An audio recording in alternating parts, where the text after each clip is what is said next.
Joe Biden's border crisis causing chaos in a Democrat city. More than 100 protesters brawling outside New York City Mayor Eric Adams' residence at a rally against the city's failed handling of the situation.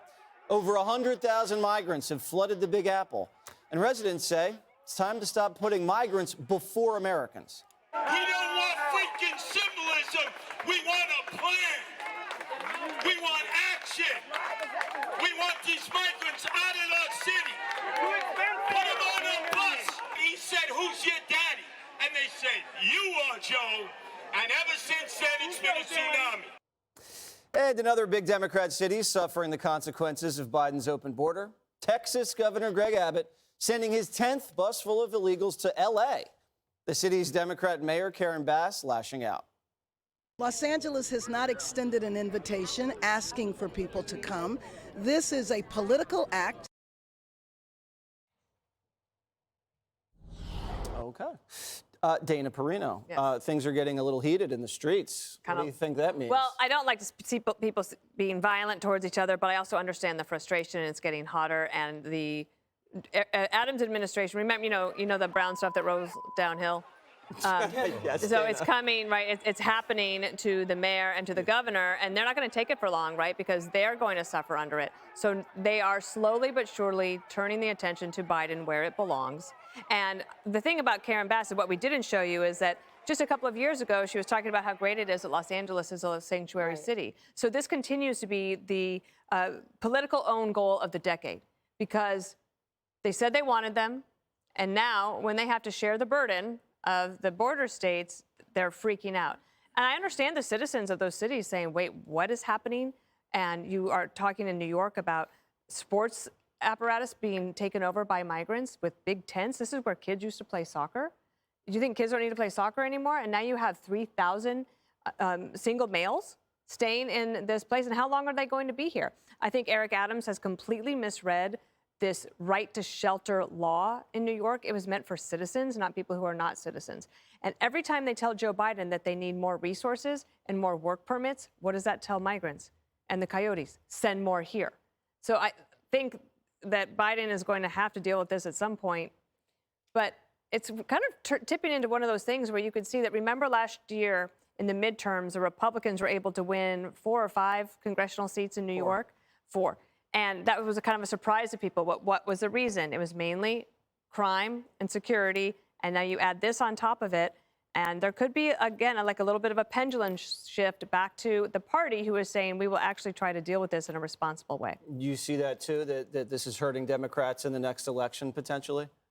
I think potentially, because immigration has long been an issue that parties have benefited from making political, right? They go back and forth, and no one ever gets anything solved, which is why it is pretty ridiculous for oh, you're making it political by sending people here. Well, that proved that you were just being political when you said this was a sanctuary, right? Because the bare minimum, if you tell somebody, I have a sanctuary for you, the bare minimum of what that requires is for you to allow them into the sanctuary that you've provided.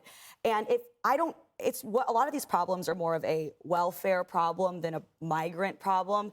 I mean, these migrants, if they're being told this is a sanctuary, if they're being told you're going to have a place to stay, you're going to have food, you're going to have all of these things, why wouldn't they come? We can't be surprised when they come, but you also can't be surprised when you're being called on it, because that is what you said. And it's one thing to say that and say, this is a sanctuary, we're not like those mean jerks who won't welcome you, and then to have a completely different attitude when people show up and actually, call you out on what you were saying, then you were being political also. I think that, unfortunately, it's up to Congress to solve this issue. And I say unfortunately because they don't really seem quite interested in doing that. It's up to Congress. How many times have we heard that? Harold Ford Jr. So I think Kat's onto something. You think about the number of hearings. And let me say, I think it's smart for these mayors and these governors across the country to bus people to these other cities, because the burden has to be shared across the country.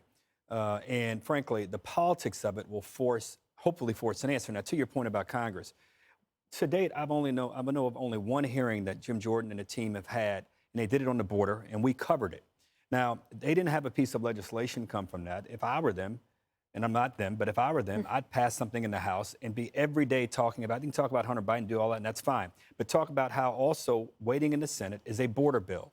is a bill that will provide more money for the DEA, for law enforcement, for Border Patrol, and even the military to think creatively about how we interdict down at the border to help ensure that drugs don't keep coming across the border. Build a wall, invest in the hemisphere. The investment should look like investing in job training in schools to ensure that if indeed we block the border and close off the border with the wall, that people have some opportunity and chance where they are. I think the real story of this, one of the real stories, is that America remains, we never thought it differently, it remains the greatest country in the world. People are willing to walk hundreds, if not thousands of miles to try to get to our border. Now, the Joe Biden that I knew and I grew to respect, and I respect him now as president, he was in the U.S. Senate, I was in the Congress. He believed in trying to find bipartisan solutions to issues. If he were in the Senate, he'd get 10 to 20 bipartisan group of senators to do the exact things that we've talked about on this show over and over again, and force the House and or force the president, vice president, whomever that might be, to either sign it or not sign it. And if they didn't sign it, Democrats would use that as an issue in the fall. This issue is not going to go away. I know some in my party may think that abortion and guns are going to be the issue, the cultural issues that impact this race, and some on the other side think that it's crime and the border. Maybe they're right, but I'd love for us to try to get together and solve crime. Solve the border issue, solve the abortion issue, and say, when I say abortion issue, let's figure out a way to give people a right, give some certain number of weeks, and even solve the gun issue. The border issue, to me, we talk more about it and politicize it more than we've tried to solve it. I'm 53. When I was in Congress, which was 27 years ago, we were talking about this. At some point, the answers are screaming at us in the face. Let's solve the problem. You look good for 53, by the way. Thank you, sir. I appreciate that. Judge Janine. You know, I don't know that we need to be as creative and so perplexed by all of this. There is a law in this country, and the law is clear. If you want to come to America, you apply. And if you want to come here, you wait in line like everybody else. You don't have the right to demand entry. You don't have the right to force entry. You don't have the right to impose upon the American people a financial burden so great and so monumental that we simply cannot afford it. And the amazing part of what Mayor Adams is doing is he's moaning now about 100,000 people.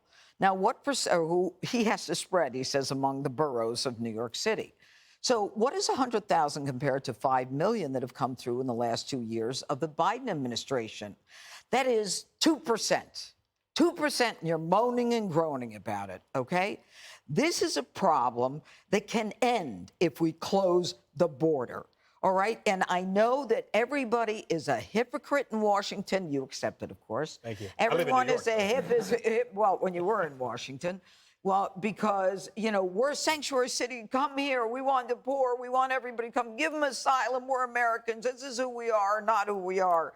And then Mayor Karen Bass, I got to love this one.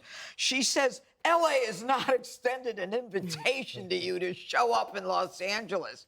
And it is on top of that. These people are vulnerable, and they had to travel through a storm. You made them travel through a storm. Are you kidding? They came 1,000 miles. Right. They came 500 miles. And she's moaning about it. They are not credible. This is all tribal. This is all politics. It's not going to be solved because neither party wants to allow the other party to take credit. Now, you know, the fight that occurred at Gracie Mansion is New Yorkers who are saying, you know, this isn't about hate, the woman who burnt the American flag.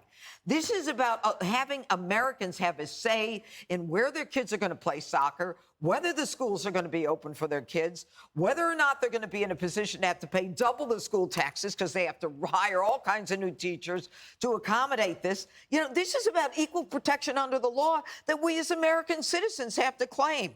And it's not about hate. It's about finally following the law. Yeah, I guarantee you the woman that burned the flag probably didn't put an illegal up in her apartment. Oh.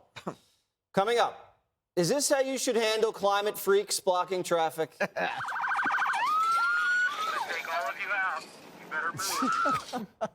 Cops bulldozing through an eco-mob blocking the road. Hi, everyone. I'm Brian Kilmeade. I want you to do me a favor. I want you to click to subscribe to the Fox News YouTube page. This is the only way that I know for sure that you're not going to miss any great commentary, any great news bites, any great interviews coming your way on Fox. You can get it all here on YouTube. So subscribe right now.